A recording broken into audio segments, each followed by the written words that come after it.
sétimo ano. Hoje nós vamos falar sobre distribuição das espécies. Nas aulas anteriores, nós vimos sobre os biomas, tanto os mundiais quanto os biomas brasileiros. Quando nós falamos da biodiversidade de cada um desses biomas, vocês puderam ver que algumas espécies acontecem apenas em um bioma, outras acontecem em dois biomas. Então, que a distribuição das espécies no planeta Terra acontece de forma variada. Ou seja, existem diferentes espécies vivendo em diferentes regiões.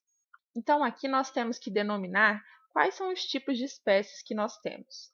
Nós temos espécies endêmicas e espécies cosmopolitas.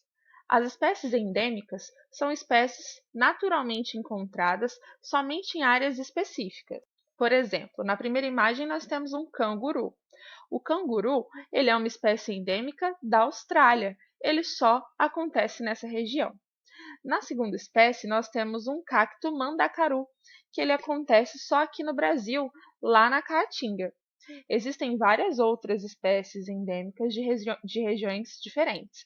Por exemplo, no Polo Norte, na região do Ártico, existem várias espécies endêmicas, como é o caso do urso polar, por exemplo, que todo mundo conhece.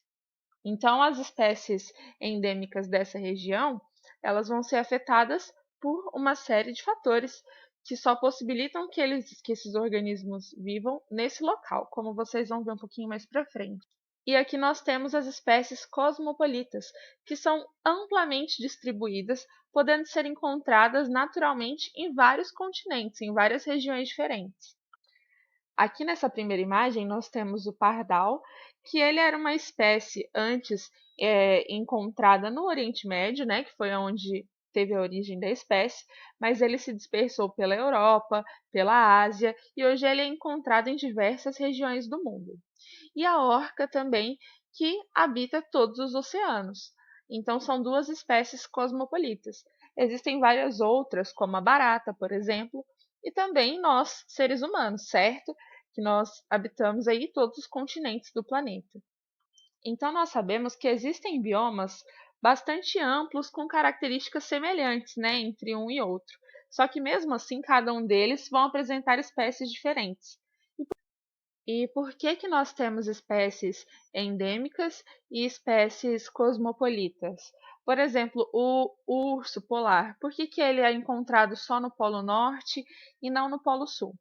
Para a gente responder essas perguntas, a gente precisa entender um pouquinho de biogeografia, que é a ciência que estuda a distribuição geográfica das espécies, ou seja, como essas espécies se distribuem pelo planeta Terra ao longo do tempo. Essa distribuição geográfica, dos organismos, ela vai ser influenciada por uma série de fatores. Por exemplo, o clima daquela região, a temperatura e suas variações, a disponibilidade de água, os recursos hídricos, e também a teoria da deriva continental, que é muito importante. Essa teoria da deriva continental, ela foi proposta lá em 1913 por um cientista alemão denominado Alfred Wegener, na publicação que foi chamada de A Origem dos Continentes e Oceanos. Nessa teoria, ele afirmava que os continentes se movimentam, que eles se movem uns em relação aos outros, porém, durante o passar do tempo, não de maneira tão repentina. Nessa imagem, por exemplo, vocês conseguem ver as setas ilustrando como que esses continentes estariam se movimentando aqui num primeiro momento. Bom, então como que ele descreve isso nessa teoria da deriva continental? Há cerca de 250 milhões, 280 milhões de anos atrás, um único continente existia que se chamava Pangeia, e também um único oceano, que era a Pantalassa. Então, é o que mostra nessa primeira imagem para a gente, todos os continentes que nós conhecemos hoje ligados, formando um único continente, e aqui um único oceano. Porém, esse continente ele começou a se fragmentar, e aí dois grandes blocos foram se separando, formando dois novos continentes. Então, esses dois novos continentes ficava um mais a região ali norte, que seria a Laurásia, e um outro continente ao sul, que seria a Gondwana. Depois, né, esses continentes continuaram se movimentando e se fragmentando até chegar à divisão que a gente tem hoje dos continentes, né, dos 5 continentes, até nós chegarmos aqui aos continentes que nós temos hoje, né, a divisão continental que nós temos hoje. E aí nós temos alguns fatores que justificam essa teoria, né, e ajudam a comprovar essa teoria. Quais são eles? A forma dos continentes atuais, que se nós juntarmos ali os continentes, eles possibilitam um encaixe, eles mostram, né, que antes eles estavam encaixados. Um segundo fator seria a similaridade das rochas encontradas nas bordas desses continentes. Então, algumas rochas, né, que ficavam ali nessas regiões que se dividiram, elas são encontradas em ambos os continentes. E a identificação de fósseis de animais, tanto de animais quanto de plantas, na verdade, em diferentes continentes que hoje se encontram distantes, mas que lá na época, né, eles eram unidos. Mas espera aí, né? Como que esses continentes gigantescos se moveram? Bom, tem tudo a ver com as placas tectônicas. As placas tectônicas vocês já estudaram, né? Na verdade, vocês sabem que elas formam a crosta terrestre e elas estão em constante movimentação, porque elas são apoiadas, né, sobre o magma que se encontra no manto terrestre. O magma, ele é muito quente e ele se encontra num estado praticamente líquido. Então, quando ele se movimenta, ele acaba movimentando essas placas. E como que acontece a movimentação desse magma? Quando o magma sobe, né, quando o magma que está quente sobe e encontra a crosta terrestre, o que acontece? Ele se resfria e desce. Quando ele desce, ele esquenta novamente e sobe. Encontra a crosta terrestre, esfria e desce. Então ele vai fazendo como se fosse um ciclo, o movimento dele, né?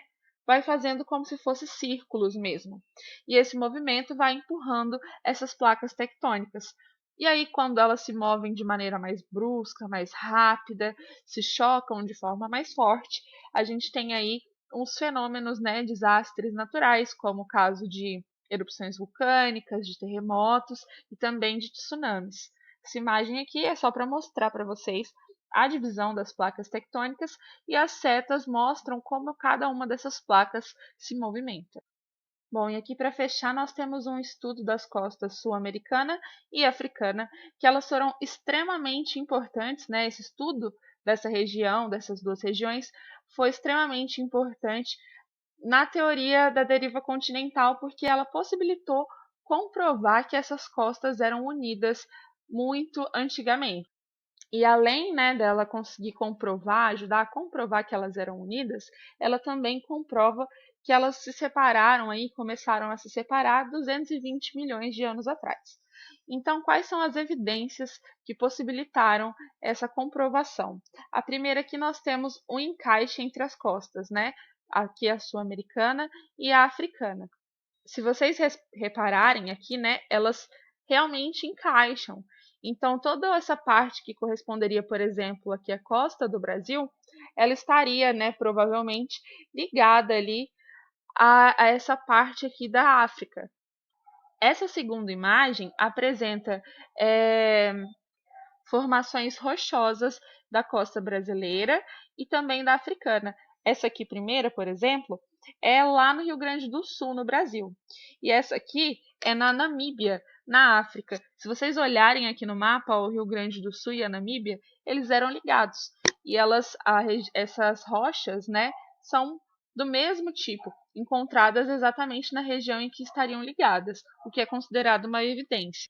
E a terceira evidência, né, são os fósseis de animais e de vegetais que são encontrados tanto no continente aqui na parte sul-americana, né, quanto lá na África, que eles não teriam condições de ter atravessado o oceano para habitar os dois lugares. Então esses animais, né, esses fósseis são muito antigos e que se não fossem ligados nessa época, esses dois continentes, eles não teriam como coexistir, né? Tipo, existir nos dois lugares na mesma época, porque não teriam como eles atravessarem todo o oceano. Bom, a separação aí da América do Sul e da África, ela fez com que surgisse o Oceano Atlântico. Levou, lógico, milhões de anos, né, para acontecer, para acabar de se separar. E acredita-se aí que a última parte, né, o último elo, tenha se separado há cerca de 110 milhões de anos na região que corresponde hoje à Paraíba e o Rio Grande do Norte e à Nigéria aqui na África. Bom, sétimo ano. Então a nossa aula de hoje era isso. Eu espero que vocês tenham entendido, porque vocês têm algumas atividades para fazer sobre esse assunto, tá? Qualquer dúvida, estou à disposição.